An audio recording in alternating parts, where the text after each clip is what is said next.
자, 우리 지난 시간에 이어서 우리 세금 부분 여러분들 149페이지 거기 3번에 저축성 보험의 보험 차익 비과세 좀 알아보도록 하죠. 자, 우리 지난 시간까지는 여러분들 보험료 납입할 때 세액공제, 보장성 보험료 세액공제, 그리고 연금계좌 세액공제 두 가지를 알아봤죠. 자, 그러면은 이제 나중에 이제 보험금 탈 때의 세제 혜택이에요. 일반적인 보장성 보험, 뭐 암보험, 종신보험, 뭐 이런 보험들은 여러분들 과세 안 해요. 나중에 사망해서 사망보험금을 탔다라고 하면 자식들이 상속세를 내는 거지, 암에 걸려서 암 진단금을 탔다 이런 부분에 대해서는 과세를 안 해요. 우리나라는 소득세법은 법에서 열거한 것만 과세하도록 돼 있어요. 근데요, 보장성 보험은 과세 안 하는 게 맞지만은 뭐 인정사정 봐주는 거죠. 자, 저축성 보험은 그러면 어떻게 할 거냐라는 거예요. 자, 우리 여러분들 저축을 했다라는 얘기는 저축 금액을 집어넣으면은 플러스 이자가 붙게 되는 거죠. 그래서 나중에 타는 금액이 이제 보험금을 타는 거예요. 보험금. 자, 이 보험금은 여러분들 안엔 이자 부분이 있다라는 거죠. 그걸 보험 차익 이렇게 얘기해요. 이 보험 차익은 결국 이자 소득세를 내야 되는 거예요. 이자 소득세 14%라고 합니다. 원천징수 하는데, 물론 저 지방소득세까지 포함하면은 요 14%에 10%에 해당되는 1.4%가 더 부과돼서 15.4% 이렇게 원천징수를 합니다. 그래서 이자라든지 뭐 지급할 때 금융기관에서 15.4%를 뗀 다음에 세후 금액으로 지급하게 되어 있는 거예요.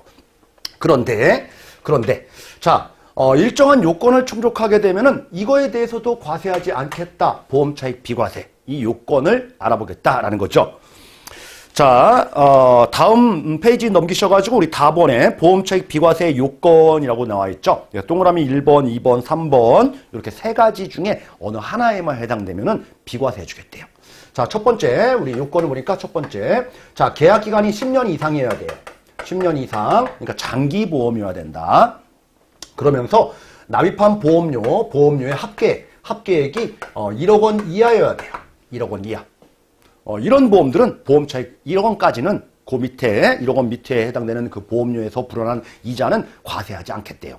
자, 10년 이상이어야 되고 1억 원 이하인 보험, 대표적으로 일시납보험 이런 것들에 적용되는 거예요. 자, 이런 요건 충족하면 비과세 주겠다라는 거고요. 자, 두 번째 요건은 뭐냐면은, 자, 전체 가입 기간은 10년 이상이어야 되는 장기보험 맞아요. 그러면서 엔드 요건으로, 자, 납입보험료 1억 원 이하가 아니고요. 이거는 매달 월 적립하는, 즉 납입 요건이 필요해요. 납입 요건으로 5년 이상 납입을 하는데 매월 납입하는 그 보험료는 균등하래요. 똑같은 금액으로 납입을 5년 이상만 하면은 비과세 해주겠대요. 자, 그런데 이렇게 납입하는 금액이 한 달에 뭐 1,000만 원씩 또는 1억 원씩 이렇게 납입하면은 여러분들 1억 원 훨씬 넘겠죠? 5년 동안 내면은. 그래서 요 매월 납입하는 그 보험료를 평균적으로 150만 원 이내로 이렇게 한정을 합니다.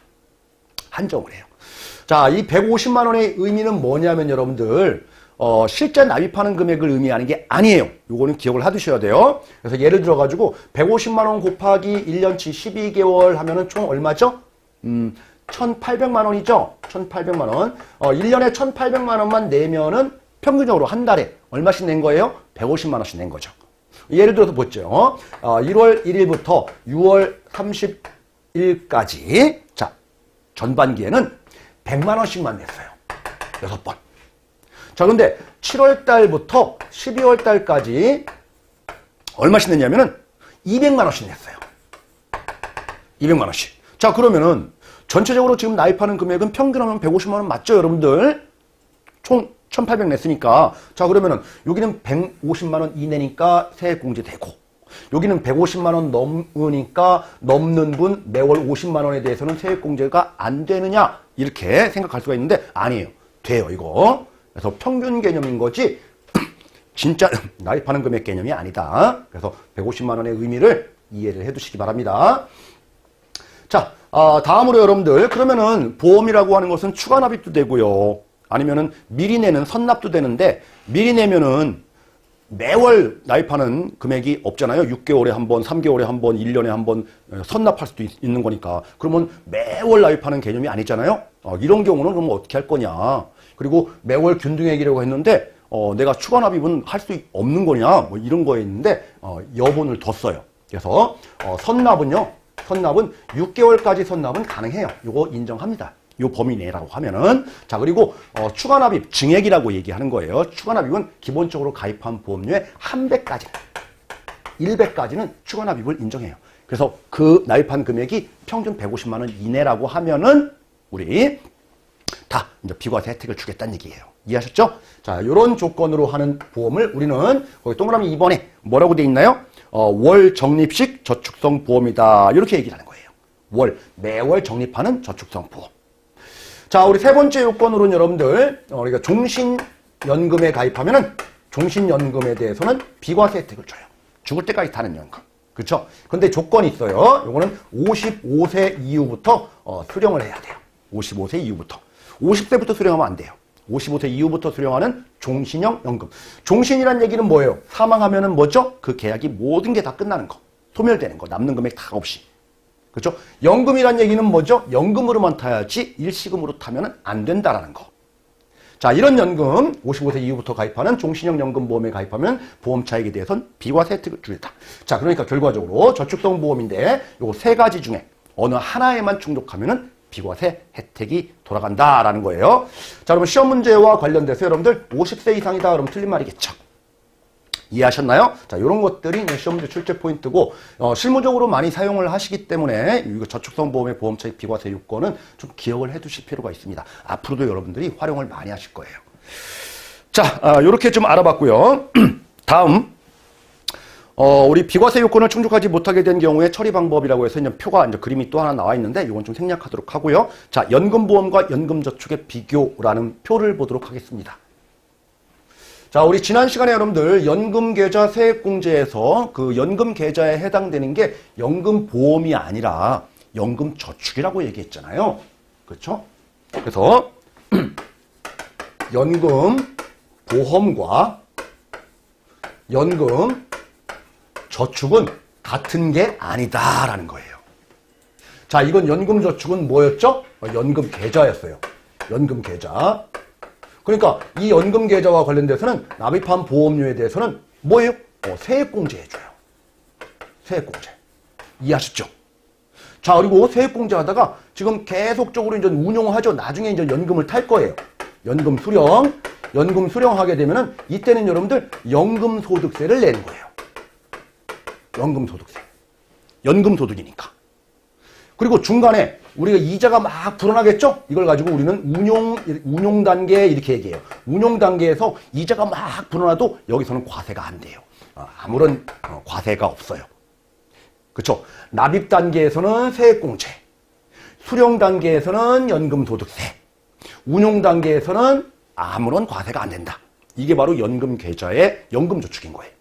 자, 이거에 비해서 우리 연금보험이라고 하는 것은 여러분들 보험이에요. 그리고 살아생전에 주는 보험이에요. 그래서 우리 생존했을 때 지급하는 보험, 생존이라는 얘기는 사람의 목숨하고 관련이 있는 거죠. 사람 목숨과 관련된 보험이 여러분들 손해보험이 아니고 생명보험이에요. 그래서 연금보험은 생명보험 상품이에요. 생명보험회사만 판매하는 상품이에요. 손해보험회사 판매 안 해요. 자, 그러다 보니까 이 연금보험료를 내면은 보험료 나입할 때는 우리 연금보험 가입할 때 아무런 세액공제 없어요. 연금계좌가 아니니까. 그쵸? 그리고 이렇게 운용해요. 운용 단계에서도 아무런 과세를 안 해요. 나중에 여러분들 연금을 타면은 자, 내가 낸 금액보다 많이 타면은 이자가 불었겠죠? 그 이자는 이자소득이에요. 플러스 되는 부분들은 이자소득이에요. 그래서 이자소득세를 내는 거예요. 연금이 아니에요, 이거는. 자, 그런데 우리 좀 전에 봤듯이 여러분들 10년 이상의 이런 보험들, 그쵸? 그래서 저축성 보험의 보험 차익에 대해서 이자소득세를 내야 되는 게 맞지만은 세 가지 요건을 충족하게 되면은 뭐예요? 비과세 혜택을 보죠? 그쵸? 요거에 대해서 요건 충족하면은 비과세 혜택도 존재하는 이 저축성 보험에 해당되는 거예요. 그래서 연금보험은 저축성 보험이다. 자, 연금저축은 뭐다? 연금계좌다. 그래서 기본적으로 두 개가 다르다라는 거죠. 그래서 두 개를 구분하는 시험 문제도 이렇게 등장을 하고 있으니까 여러분들 표를 가지고 정리를 잘 해두시기 바라고요. 자, 우리 연금저축은 뭐라고요? 이자로 본다고요.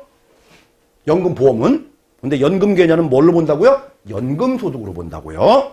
그리고 운용 단계에서는 공통적으로 아무런 과세가 없다. 자, 납입 단계에서는요, 연금보험은 아무런 건 없지만은 연금 계좌는 세액공제된다. 뭐 이런 것들.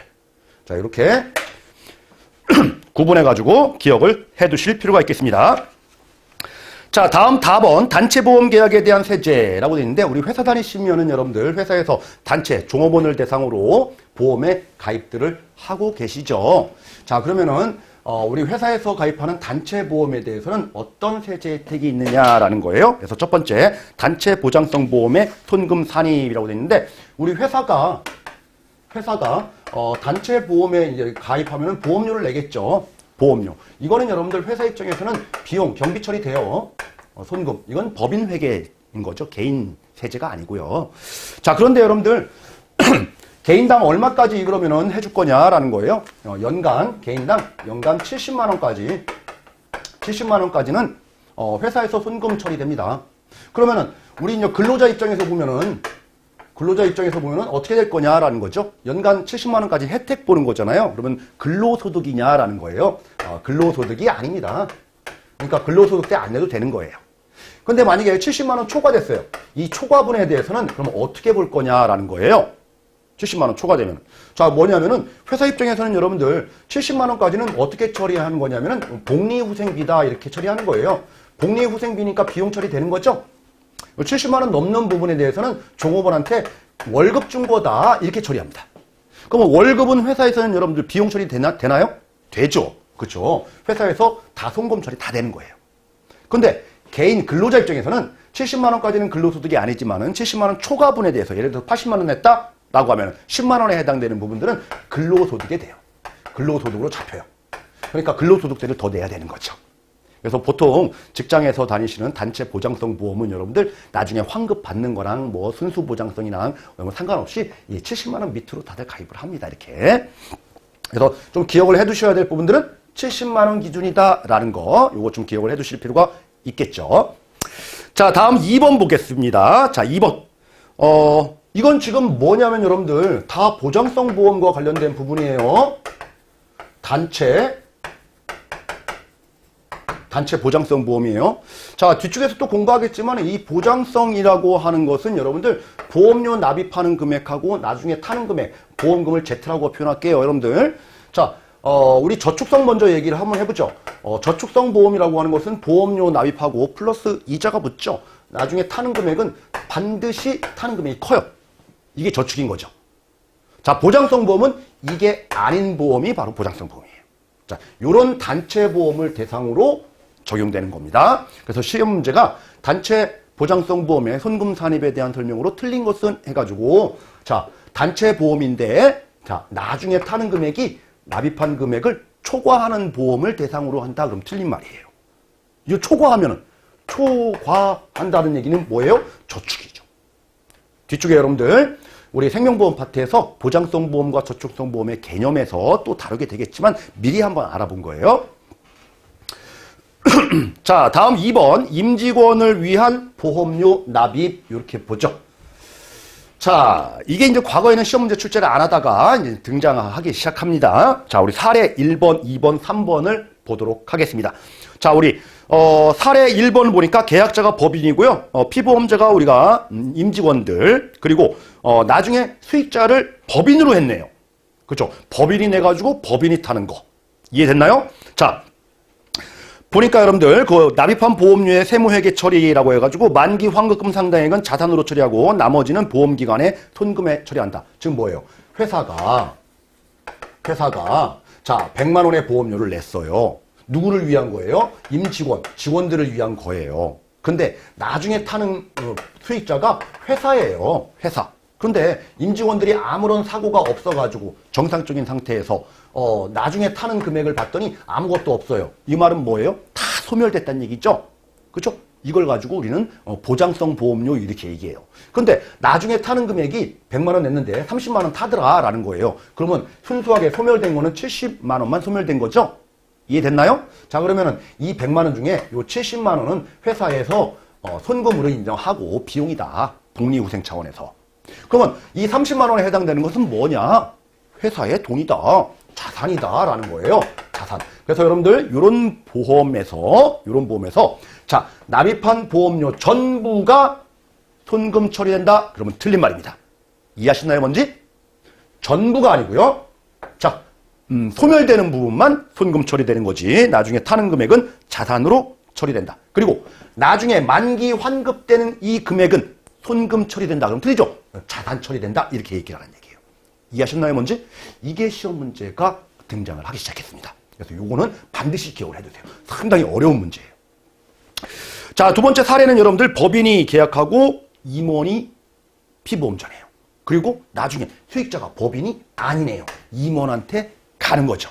그렇죠? 회사한테 남는 거는 하나도 없죠. 다 준 거예요. 그러니까 모든 게 다 손금 처리하는데 여러분들 조심하셔야 될 게 임원 그리고 사례 3번은 여러분들 뭐예요? 종업원, 직원이에요. 그런데 임원한테 다 준다? 종업원한테 다 준다. 이렇게 봤을 때 임원한테 다 주면 여러분들 임원을 피보험 수익자로 해가지고 엄청나게 많은 보험금의 혜택을 보게 하면은 회사 돈이 우리 임원들한테 다 빠져나가는 거잖아요. 이건 좀 문제가 생길 수가 있어요. 그래서 세법에서는 임원들한테는 한도를 정해요. 임원한테. 우리 종업원들은 한도 없이 전액 다 인정해줘요. 그래서 여러분들 거기 그런 말이 나옵니다. 자, 임원한테는 급여 지급 기준 초과 금액을 손금 불산입해서 상여로 처분한다. 즉 뭐예요? 기준 금액을 까지는 손금 인정하지만 기준 금액을 넘으면은 비용 인정하지 않겠다. 그 말이에요. 자, 그렇지만 여러분들 종업원은 뭐예요? 다 비용으로 인정하겠다. 요거죠. 그래서 요 차이점을 여러분들 좀 기억을 해 두실 필요가 있겠네요. 그래서 법인과 관련된 부분이 시험 문제 안 나오다가 이제 나오기 시작을 했기 때문에 이렇게 좀 체크를 한번 해본 거예요. 자, 우리 다음 퇴직연금보험료의 손금 산입과 관련된 부분들. 자, 우리 뒤쪽에서 생명보험 파트에서도 또 한번 다루고, 우리 지난 시간에서 퇴직연금, 확정기여형, 확정급여형, 그리고 개인형 퇴직연금의 개념은 좀 설명드렸죠? 요 정도만 한 걸로 좀 넘어오시면 될 것 같습니다. 자, 다음 라번 볼게요. 자, 상속 및 증여 받은 보험금에 대한 세제. 우리 상속세하고 증여세라는 게 있죠.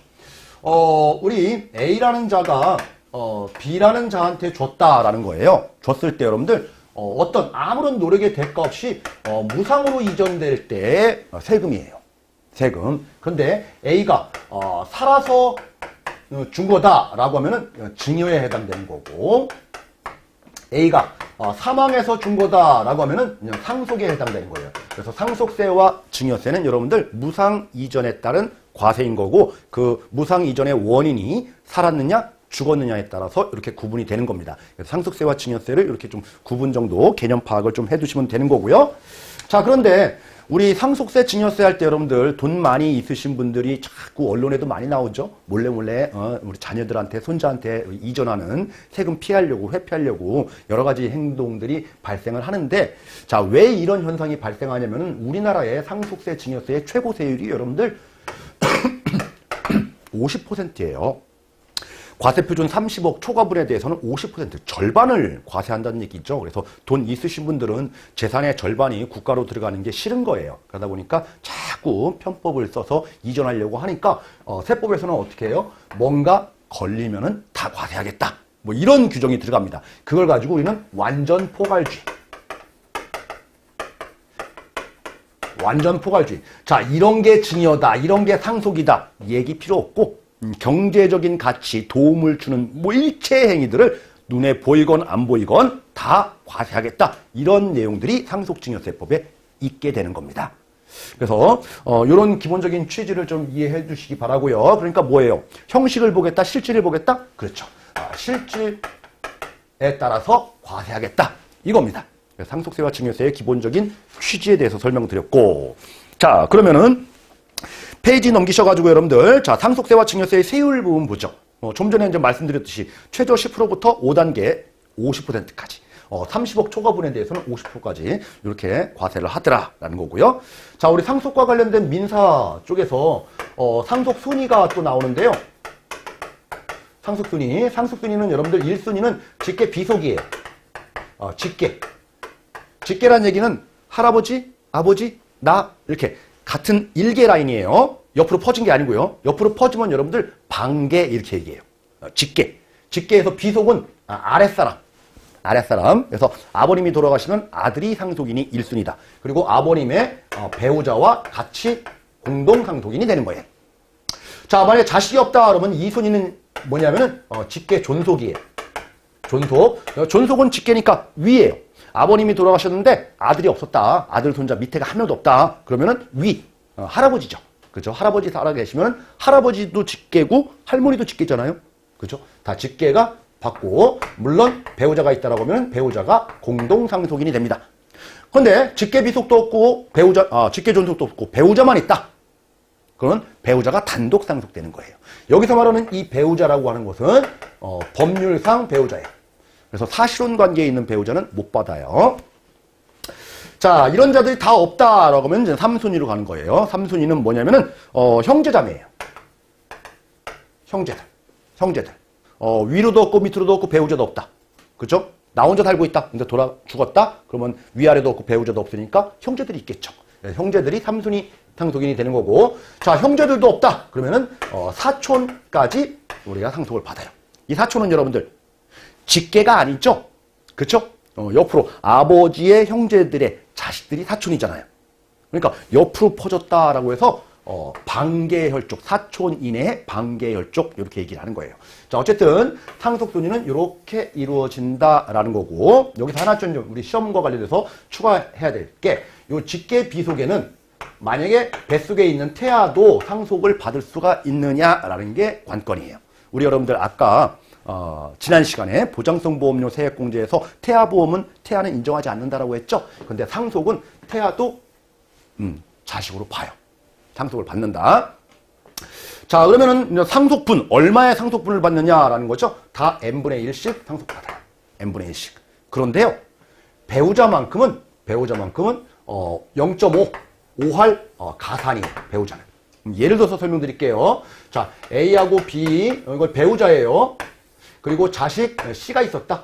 A가 사망했다라고 했을 때 상속은 누가 받아요? 직계 비속과 배우자. 그렇죠? n분의 1. 1대1 이게 상속받는 거예요. 근데 배우자는 5할 가상 1.5. 그러니까 1대 1.5. 이해됐나요? 1대 1.5. 그러니까 2배 하니까 2대 3. 이해됐죠? 전체 5분의 2는 자식이 받고 5분의 3은 배우자가 받고, 이게 바로 이제 법정 상속분을 계산하는 식인 겁니다. 그래서 이렇게 상속과 관련된 부분들을 좀 알아봤다라는 거, 뭐 이 정도만 좀 보시면 될 것 같아요. 자, 다음 여러분들 2번 상속재산으로 보는 보험금. 뭐 돌아가셔서 받으면 상속재산인 거죠. 다음 우리 그런 부분들은 다 넘어갈게요. 좀 이따가 우리 증여재산으로 보는 보험금하고 같이 연계해서 설명드리도록 하겠습니다.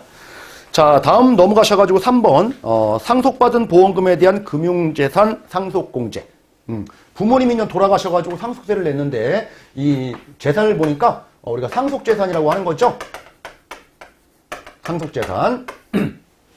이 상속재산에 대해서 여러분들 상속세를 내는데 부모님의 재산이 어디에 있는지 잘 모르잖아요. 그렇죠? 그런데 이게 투명한 재산이 있어요. 투명한 재산. 그 중에서 투명한 재산이 바로 금융재산이에요. 금융재산은 여러분들 지금 현재 금융실명제다 보니까 누구 거라는 게 아주 명확하게 나옵니다. 그래서 어디 숨길 수가 없어요. 투명한 재산이 되는 거예요. 그러니까 이런 금융재산에 대해서는 상속세를 부과할 때 일정 부분을 배려해줘요. 이게 바로 공제해준다라는 거죠. 이게 금융재산 상속공제입니다. 근데 금융재산만 있는 게 아니고 금융부채도 있을 수가 있잖아요. 대출받은 거. 자, 금융부채 요거를 차감하면은 뭐가 될까요? 순금융재산이 될 거예요. 이 순금융재산을 기준으로 여러분들 만약에 2천만 원 이하다. 2천만 원. 그러면은 전부 다 상속공제를 해줘요. 세금 내지 마라 이거예요.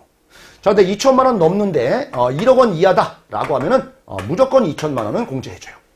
무조건. 예를 들어서 5천만 원 상속받았다 그러면은 2천만 원 빼고 3천만 원에 대해서만 세금 내라 이거예요.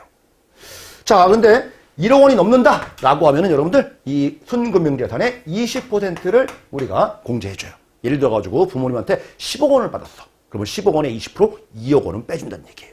자, 근데 한도가 있어요. 한도는 2억 원 한도까지예요. 2억 원 한도까지. 예를 들어서 부모님한테 40억을 받았어. 그러면 40억의 20%인 428, 8천만 원, 8억 원이냐? 아니죠. 2억 원까지만 그냥. 이해하시죠? 자, 그리고 금융재산 상속공제는 여러분들 이렇게 적용되는데 이걸 뭐 다 외우자니 너무 많아요. 또. 그죠? 그래서 어쨌든 간에 한도는 얼마다? 2억이다. 요 정도는 반드시 기억을 해두시기 바랍니다. 자, 금융재산 상속공제까지 봤고요. 자, 다음 여러분들 4번에 증여가 과세되는 보험금의 범위라고 돼 있는데 자, 여기 상속세하고 증여세하고 요 개념을 실질 과세 원칙에 따라서 한번 예를 들어서 볼게요. 자, 우리 보험이니까 계약자가 있고요. 피보험자가 있고요. 자, 수익자가 있어요. 자, 계약자가 아버님으로 돼 있고요. 우리 피보험자가 아버님으로 돼 있다. 자, 수익자는 우리 아들로 이렇게 체결했다라고 한번 볼게요. 자, 그러면 우리 실질을 보는 거예요. 실제 보험료 납부를 누가 했느냐라는 거예요. 이거 실질주의 과세예요. 형식은 이렇지만 실제 아버님이 했다라고 한번 해볼게요. 그러면 아버님이 누구한테 준 거죠? 아들한테 준 거예요. 자, 언제? 피보험자가 사망해가지고. 그러면 아버님이 지금 사망했나요? 사망했어요. 사망해서 아들이 타는 거예요. 아버지가 아들한테 줬는데 아버님이 사망했대요.